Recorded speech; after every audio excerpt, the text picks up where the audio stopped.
doubt many of you do not believe that these things do happen, but they cannot happen to you. You may also believe that the facts have been exaggerated. Let me tell you of something that happened right here in our own city. I certainly don't want to have that happening in addition to all the rest. I guess it's not something you could just shrug off and say, oh, I'll deal with that tomorrow.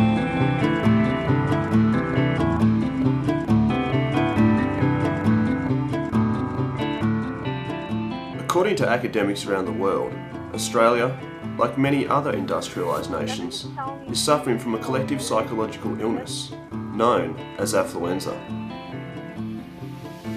The bloated, sluggish and unfulfilled feeling that results from efforts to keep up with the Joneses. An epidemic of stress, overwork, waste and indebtedness caused by dogged pursuit of the Australian dream. An unsustainable addiction to economic growth. An unhealthy preoccupation with money and material things. It has various manifestations, notably a preoccupation with defining one's self in terms of how much money one earns and material possessions. So it's a pretty powerful virus that's overtaken Australia in the last decade or so.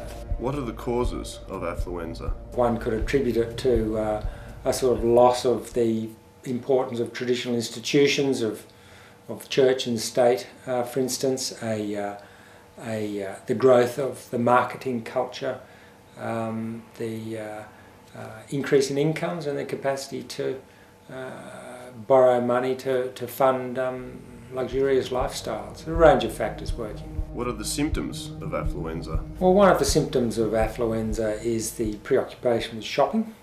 We devote an enormous amount of time and emotional energy to the act of shopping, which has become not just a method of acquiring the goods and services we need, but a way of enhancing our moods. I mean, a great deal of shopping is undertaken as for psychological reasons, because we're feeling depressed or anxious, or we want to impress someone because we're feeling inadequate, rather than because we need to actually acquire the things that we bring home from the shops.